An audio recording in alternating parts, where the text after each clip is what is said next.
The Local Show, sponsored by Victory in Motion, home of knee repair, not knee replacement, on News Radio 570 WSYR, on 106.9 FM, and live everywhere on the iHeartRadio app. The Local Show features in-depth conversation with business owners, employees, and influential business leaders throughout Central New York, exploring their successes, challenges, and reasons for doing business right here in our growing community.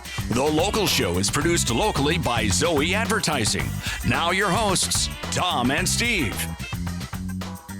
It's The Local Show with Tom and Steve. You found it, the last bastion of good quality community radio. It still makes me laugh when you say that. You've been saying that for 7 years. I know. It's fun, huh? I don't know. It's community. Speaking of community, they asked me to be part of the Cicero community where I am living. And they asked me to be part of the, what do they call that thing? The Cicero Festival. So what are you going to do? Which will be happening over at the spinning wheel this year. So you're going to be spinning? Play the music. Playing some music. I thought you were like the mayor for the day or something. No, nothing that dramatic. But near the end of the day, they have the DJ come on and do some stuff. And Kelly is part of that organizational committee because she's over at Pathfinder out in Cicero. And is it a clam our bake? old friend Ryan Pregent. Ryan's out there. Ryan, yeah, Ryan's part of that. Is there food? Chamber? Oh yeah, it'll be a ton of food. Is it a clam bake?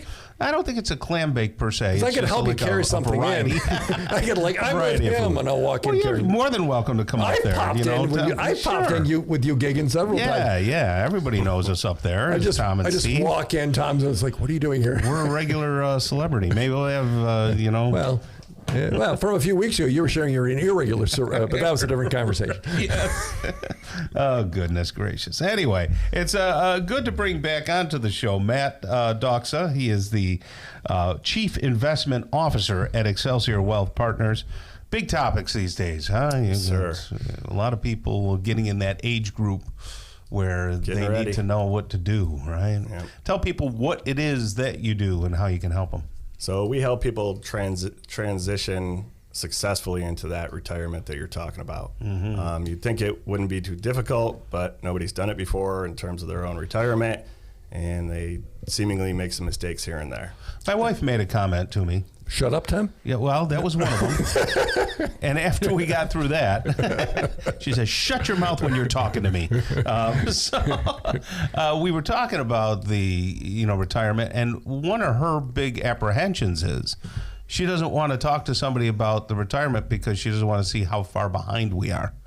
Is that a thing where people are afraid to even broach the subject? Yeah, so we will run some advanced software and we give you a probability of a successful retirement as kind of dictated by, hey, I'm not going to run out of money. And people are bated breath if they're right on that line or they think they're behind. But then maybe there's catch up. There's things that you could suggest that aren't blind, right? I think what people are afraid of, and I know that I am, is that you meet a guy like you and you say, no more vacations. You need to eat beans and rice, and no one wants to hear that. Cancel your subscription to everything. No more Netflix. Right. But is that necessarily the case? No. We'll be creative and figure out alternate ways. We got to keep the Netflix. You got to live. But no, that's a genuine concern is people will come in and say, geez, hope he doesn't say that we can't retire and that I'm working for the next 4 years when I thought I was out of here in 6 months. Yeah, right. Yeah. Well, and I don't mind the working part, as long as I'm healthy and everying. And if it's I fun, never thought of myself. If it's stuff you like to do. Yeah, sure. And my wife and I have multiple streams of income. Yeah. So that's not the issue. But I think that some people feel like you have to be sitting on $1 million pension or something in order to retire properly. Dispel some of those myths. So don't get me wrong. If you're sitting on that $1 million pension, life's good. It's a little easier, yeah. Yeah, no. Sure. You're mixed that with Social Security and you're doing okay. But a lot of people will turn their 401k into cash flow, their retirement plan. There's different, 457, TSPs, all that. But that essentially becomes cash flow integrated with Social Security, and that becomes the lion's share of what you live on. And that's a bit of an art form, and everyone views that nest egg in the 401k differently. Because there's different numbers, different yields, different setups. If you're all in a CD, that's probably not going to get it done, so on and so forth. So the whole risk-reward thing, I mean, people our age, Tom, get videos served up to them about these things. I don't know, constantly, but one of the things they talk about, they being YouTube and because they're very smart, is you start taking retirement and then the market tanks. So now you're screwed. My word's not theirs. Yeah. That is a real fear, though, right? No, it is. It's you can't. There's no crystal ball. You can't control markets. Say you retired 15 years ago, other than 2022, you're doing pretty well. Some of the greatest markets of all time. You retired in 2000, and there was 251% corrections in that decade. You're upside down. Right. Your millions down to 350 in 2008. And you're questioning going back to work. Those are two different trajectories, two different moments in time. All right, but if not you, who do people talk to about these things? Because a lot of times, correct me if I'm wrong, Tom does every day. You go in and somebody worked here for 5 years, and they had a 4-way, and then they worked for a big company, and then they had a couple startups, and they got like these odd things that are kind of tied together but not tied together. Who pulls that together in one ball and makes sense out of it? Right. So you had a couple things there. A lot of people will get advice from the internet, and it's like, I have a sore throat on WebMD. You type that in, right? You got cancer. You better get to a hospital. Sure. People are selling stuff. You got to remember on YouTube, so they're pushing buttons. Absolutely. And then a lot of people get advice from their coworkers, and there's some good and there's some bad, and you got a mixed bag in there. But if I understood your last question, if I have some, say, 401ks scattered around because I, worked at some different places, and there's a lot of people that do that. That's part of that retirement process, is bringing all that together, leveraging it for cash flow, putting it to good use, paying attention to it. You may not have paid attention to it for quite a while, and then having that be part of that retirement plan. What should people look at on the statements or whatever they get in the mail that shows them fees? Because you and I were chatting before, we were like, people don't realize how much of their money they're giving away.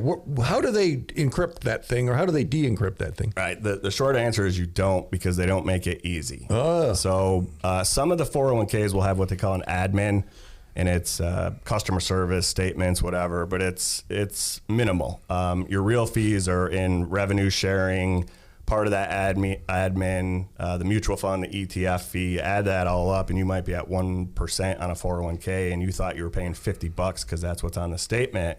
That's a big disconnect. And that money is then not invested in it, right? I mean, so then it doesn't grow because it wasn't yours, or they took it, or however that could work. Yeah, so I mean, it's not so much the expense, it's the compounded growth minus the expense, right? So if you're getting 10%, you're getting 8.5 because you're fee heavy. Right. The trajectory on $1 million, 500, 250, it's hundreds of thousands of dollars over a 35-year retirement.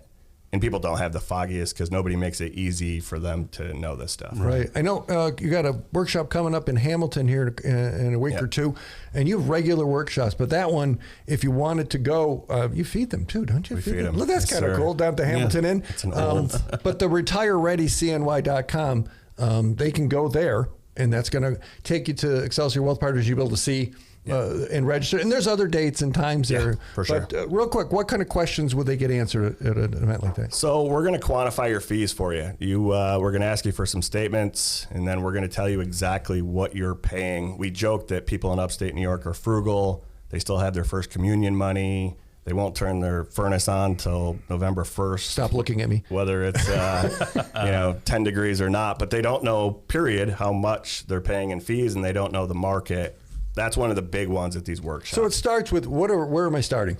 And that's really, they need to know what they have. Yeah. So Retire Ready CNY, they can go there. That's going to go right to your website, and they'll see those things. Or maybe they just want to call and ask questions. They can find all that info all day right there. We appreciate you joining us, Matthew. Likewise. Thanks, guys.